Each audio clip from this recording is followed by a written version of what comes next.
My husband laughed when I got fired. Not a reaction, not surprise, a decision. Guess they finally realized you're not as smart as you think, he said. Then he leaned back in his chair, smiling, like something had just gone his way, like I had just lost something he'd been waiting to take. I stood there, still holding my bag, still in the clothes I wore to a job I no longer had. Before I tell you what I did next, tell me this. What's the one moment someone showed you exactly who they really were? I read every single comment.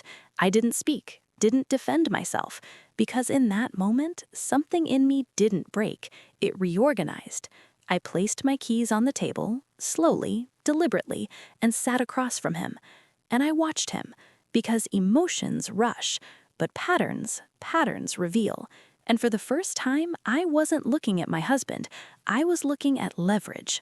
I didn't get fired because I was bad at my job. I got fired because I saw something I wasn't supposed to. Senior Risk Analyst, Internal Audit Division. My job was simple: find the crack before the building collapses. 3 weeks before that dinner, I found one. At first, it looked harmless.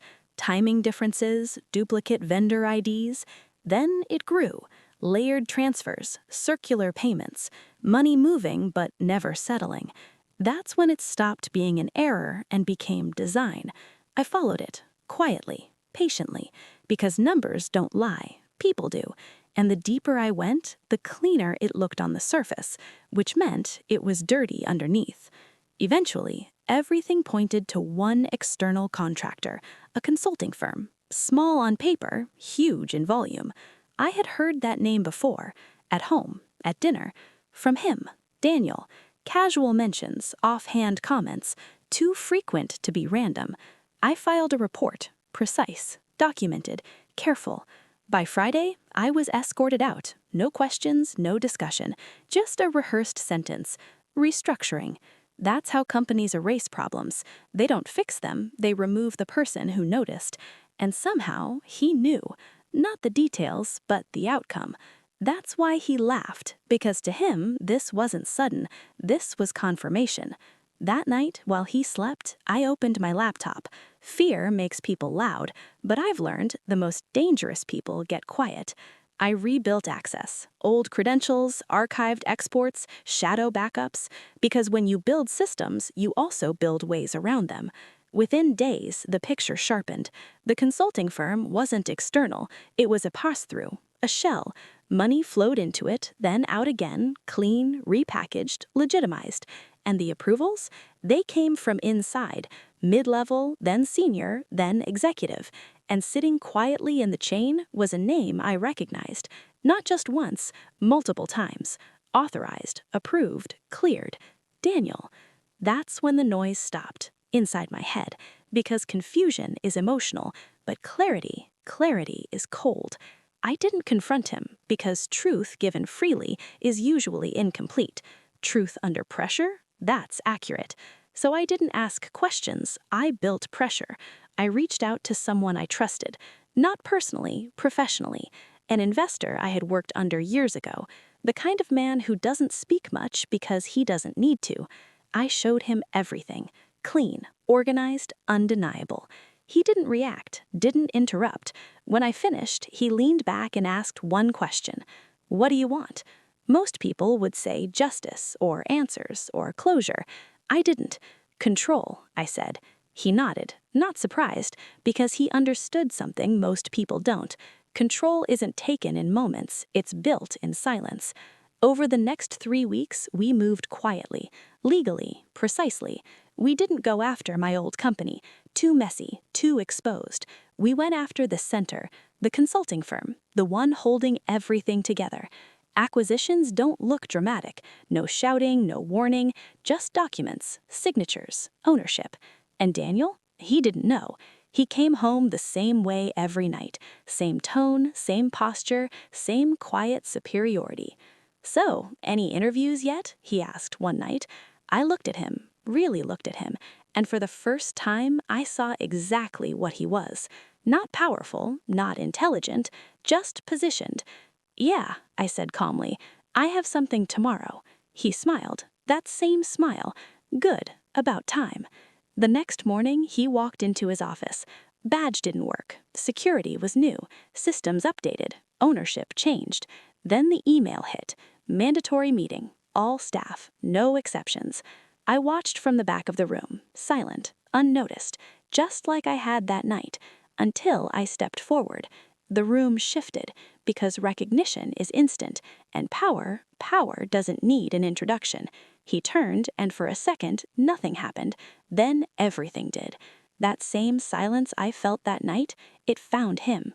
"I'll keep this simple," I said.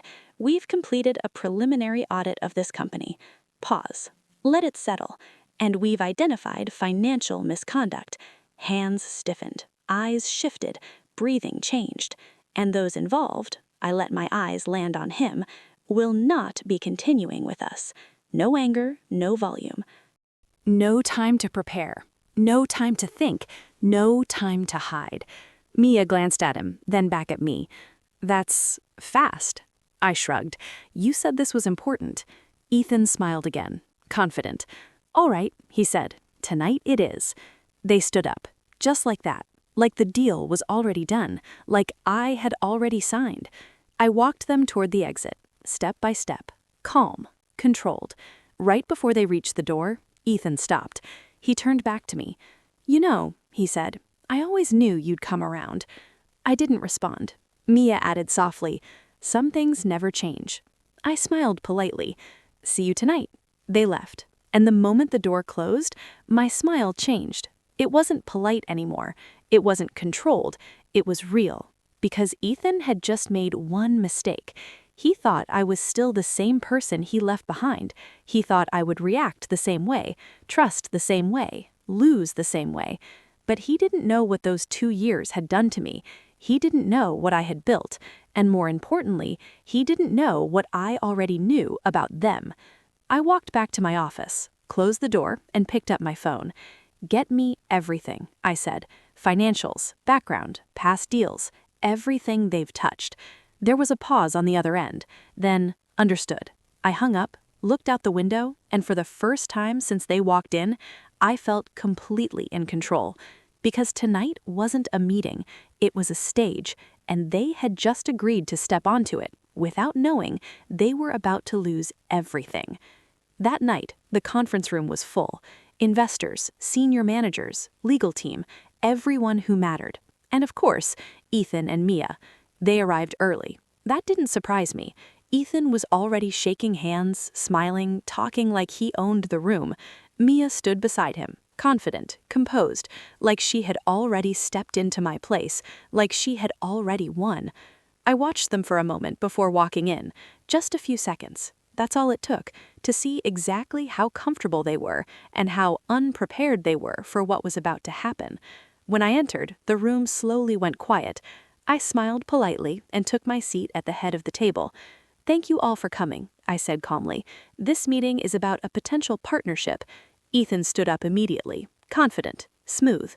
"I'll keep this simple," he said. He placed the same folder on the table. "Our company brings expansion opportunities," he continued. "In return, we receive a 50% stake." Mia nodded. "It's a very strong offer," she added.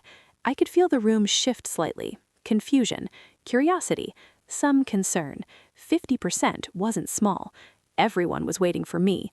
I reached for the folder, opened it, flipped through a few pages, then closed it again. "You're right," I said. "It is a strong offer." Ethan smiled. There it was again, that confidence, that assumption, that certainty that he was in control. But then I added something else. "That's exactly why I wanted this meeting to be transparent."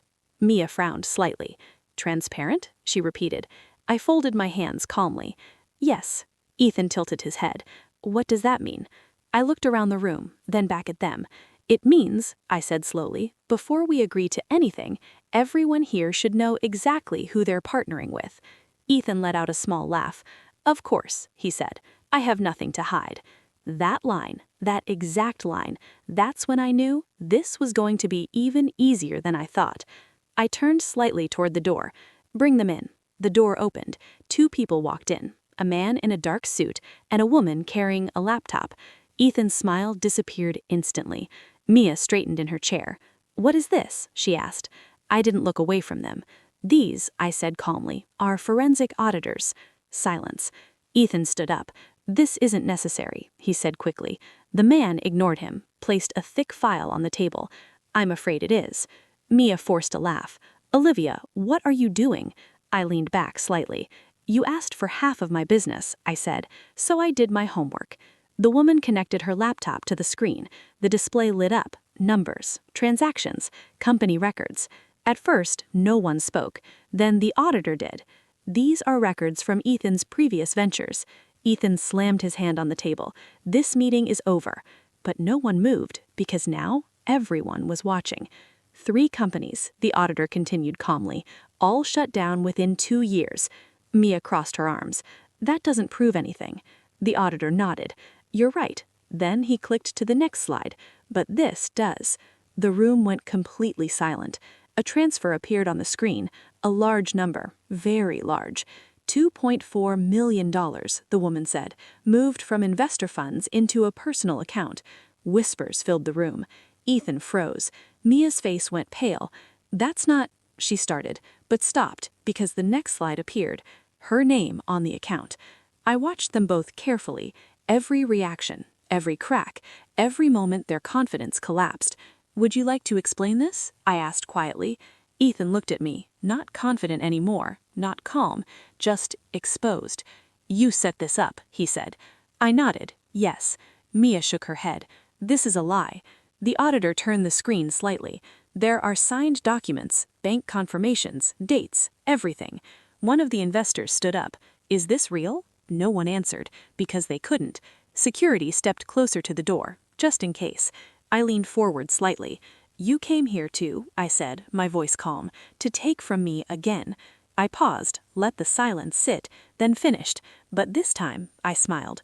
I was ready. Ethan said nothing. Mia said nothing, because there was nothing left to say. The room had already decided. And as security moved toward them, I said one last thing. Quiet, cold, final. "Next time," I said, "don't try to build a future on something you already destroyed." They didn't look back when they left, but I did. Not at them, at the rune, at everything I had built, everything they tried to take and failed. Because this time, I didn't lose anything. I won.